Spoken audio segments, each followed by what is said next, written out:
After how well my DUNE IMAX aspect ratio work was received by everyone, I decided to take on an even bigger challenge, reconstructing and stitching together some of the movie's most epic shots. It was one of the craziest videos I ever attempted to make, because of how much work it involved. I had to reconstruct VFX elements due to lost elements in the frame, and I took the most delicate care that the changes matched the movie. It took months of work, and it was finally complete and ready for render. Until I lost it all. Disaster struck. The file became corrupt and damaged. I tried everything humanly possible to recover it, but it was gone for good. It was a soul-crushing loss. Weeks of work, gone. But we still didn't have a release of the DUNE in IMAX aspect ratio on home video, and I still had so much footage with potential, so I decided to revisit the ashes of my lost project, and bring you what remains of it as a thank you for all your support. I am presenting this in the full aspect ratio that you'd get in the IMAX, as it was intended, to offer you the best experience possible. I'm going to let the footage speak for itself, and then I'm going to compare it side by side, offering my thoughts and opinions. After I lost the project, I realized that you don't get to see the hours of painstaking work to achieve the final presentation, and in some ways the process is more interesting than the final product. So I thought I'd share a little bit about the background of the project before we begin. I present to you Part 2 of my DUNE Standard vs IMAX aspect ratio. And when we get to the all clear, we'll begin. We're good to go.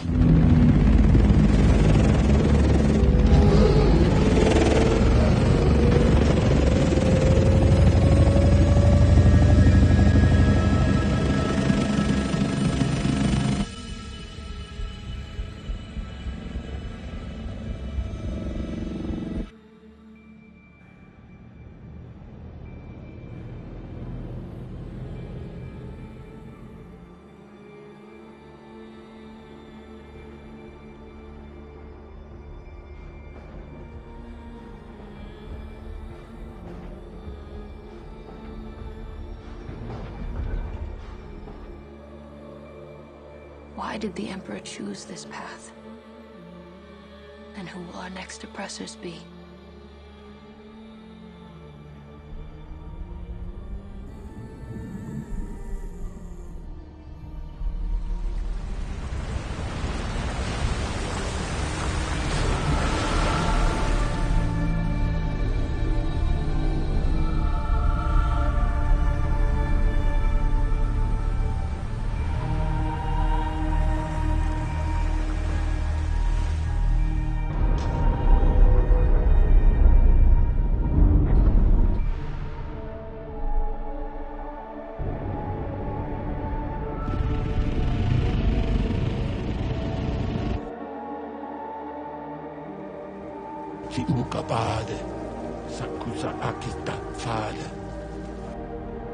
We'll find a way.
So in the standard version, you lose quite a few elements in the frame. The full body of the ornithopter, and the shadows of its legs resting on the ground. More of the dust coming towards us as the ornithopter takes off. More of a sense of the ornithopters being grounded and lifting in unison. More of Stephen McNeely Henderson seated in the cockpit, and again that sense of vulnerability. More of the height of the mountains, and the feeling of scale of the landscape. A better sense of the incredible size and scale of the sand dunes, giving us a better sense of the enormity of the harvester, and more of the smoke plume. More of a sense of the lifting off of the ship from the ground. Much more of a sense of the vastness of space and the enormity of the planet in comparison to the ships. The insane size and scale of the emerging Atreides ship below the sea.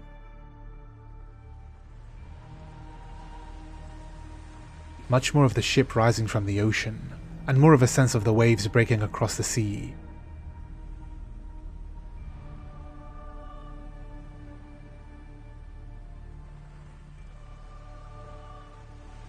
The size and scale again of the ship landing in comparison to the ground below. Much more of the height of the Atreides ships. More of the vastness of the deserts of Arrakis. More of a centering of the ornithopter in the frame compared to the dunes below. More of the clouds and the climate of Salusa Secundus, and the texture of the stone path below. More of the folding of the wings as it plummets below, and the sense of dropping into an ocean of dunes. More of the Harkonnen ship and the missiles continuously emerging from it. A sense of the full scale of the Harkonnen harvester. More of the wingspan filling the frame. The epic size and scale of the Coriolis storm compared to the sunrise below, and more of a sense of the light of the sunrise filling the frame.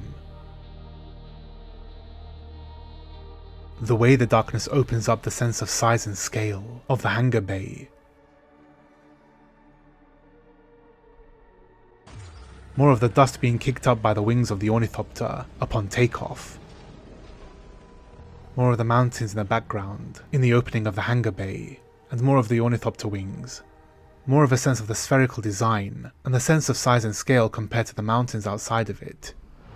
More size and scale of the landscape, and more of an opening in front of the ornithopter's flight path. Much more sense of a floating and flying through the air and the clouds.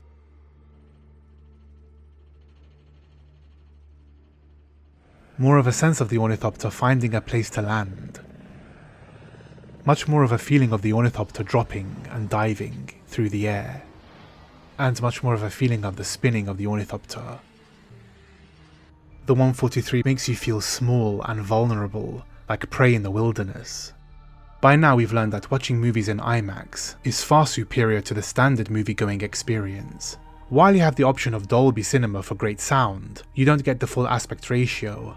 The fullest frame you can get is 143, called IMAX with laser, but more specifically, you want to look out for IMAX GT laser projection to ensure you get the best experience possible.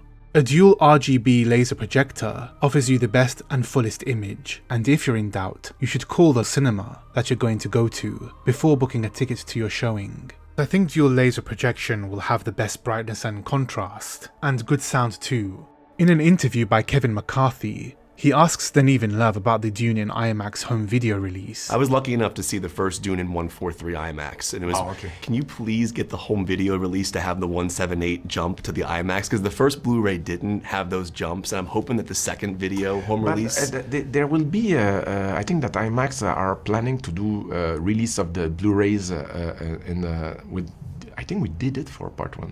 I think they did it, but you're supposed to have a version that exists right now for Part 1. Yeah. So he says that we are supposed to have a Dune in IMAX home video release. What do you think of Dune in IMAX? Do you want to own this on home video? Drop a message in the comments. This will show Warner Brothers and Legendary that we want this to happen. If you like efforts like these, please don't forget to give me a thumbs up, and hit that subscribe button so that you don't miss any videos like them in the future. If you liked this video, you can become a channel member, where you will receive special info and content ahead of time. Alternatively, you can show your support by becoming a patron. Thank you to all my patrons and channel members for your support. Check out some of my other Dune content or some of my other popular culture videos here.